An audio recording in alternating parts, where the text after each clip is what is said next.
almost a full year of playing SSX, we felt that we were ready to hit the slopes ourselves and put what we learned in the game to good use. We were wrong. Yeah! While nursing our bruises, we were glad to hear that the folks at EA Canada had spent that year working on SSX Tricky. SSX Tricky is the world of SSX a year later. The world circuit is back on this year. We have 6 of the original riders coming back and 6 new riders joining the season as well. We've got 2 new venue locations, and all last year's stops on the tour are back as well. Over the course of the year, you can expect normal mountain or real mountain would have some considerable changes. We tried to reflect the same kind of thing in our courses, but we also did a lot of deliberate work to try and make them a lot more fun and really enhance the show-off aspect of the game as well. Give the player a lot of opportunity to pull more tricks. Garibaldi is a dramatic run. Well, we couldn't wait to get our hands on the game, so the first thing we checked out was the new tracks. Garibaldi is a new first course. One of the things that we discovered with last year's game was that we wanted a much more forgiving first track. Large air, big drops, very fast speeds, with very wide bank turns and that. So it gives a much more compelling first experience for people to kind of get their bearings on the track. We tried to make it easy enough for the first-time user, and yet we kept hidden shortcuts and certain elements that are very effective for the experienced user as well. We have a huge drop right off the bat. It's about 300 or so meters free fall. So yeah, it's a great new track.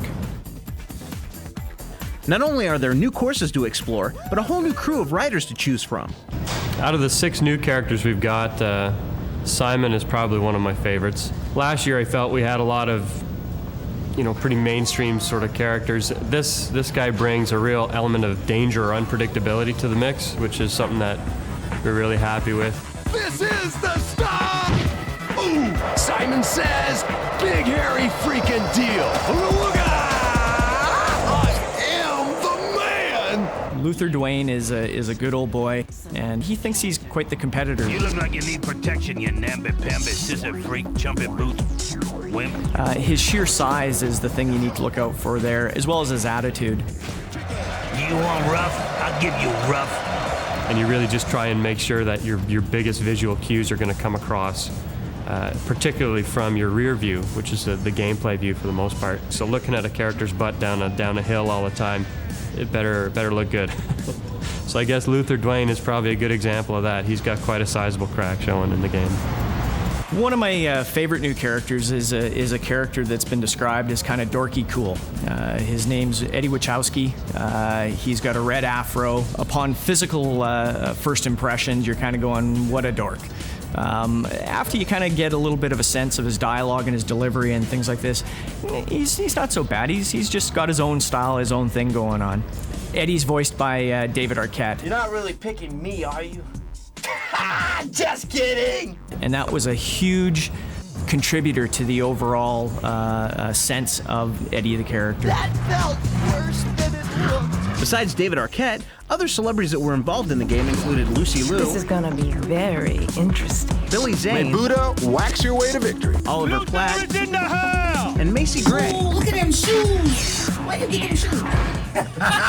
The surprising thing for me personally was that a lot of them were familiar with the game and had actually played it quite a bit. Top of the world, man!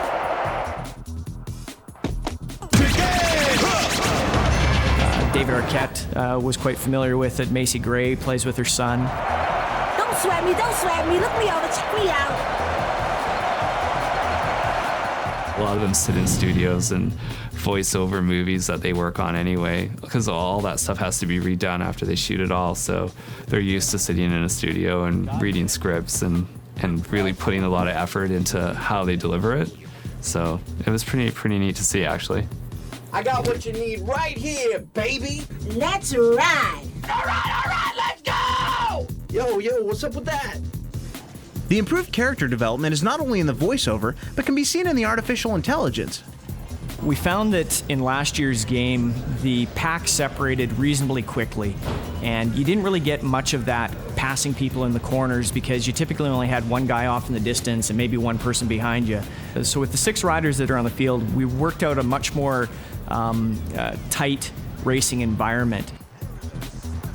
The second aspect of it that I'm really quite excited about has to do with the aggression AI.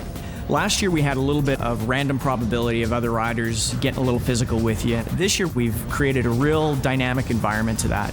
So they react to you based on your pre-established relationship with them as friends, enemies, and neutrals. With no friends in the lineup, you better be careful out there today. These characters know each other.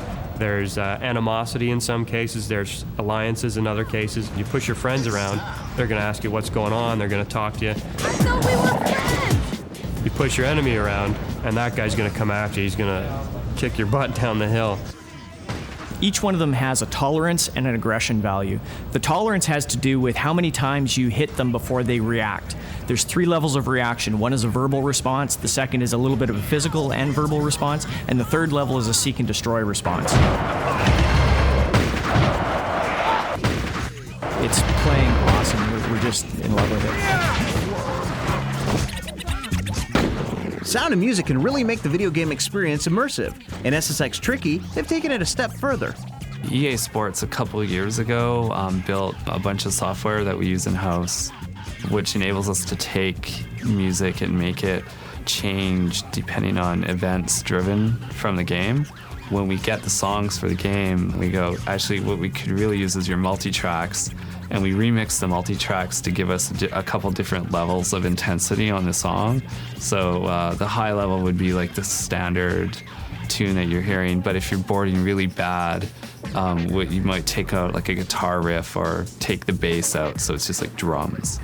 And so the software actually changes this all up like on the fly. So this interactive music software that we have is this like state of the art. I mean, it's changing the music every bar depending on how well you're doing. The interactive music is definitely cool, but what really makes you feel that you were in the game and not just playing it is the fact that the audio is in 4-channel surround sound. We spent a lot of time this year kind of sorting out how to do DTS surround. So what it does to the sound is you've got boarders coming in from behind you. They'll start talking at you and you can hear them coming up on your back, or if you hit something, it'll fly by you and it sounds like it's going by in full theater style sound. Once you start listening to DTS digital, it's really hard to go back to stereo because it sounds so good. It's really immersive, and it's like you're in the middle of the game.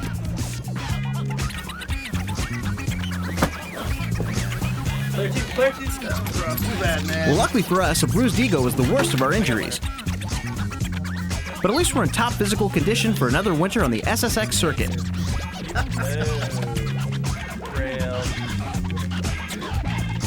Beautiful.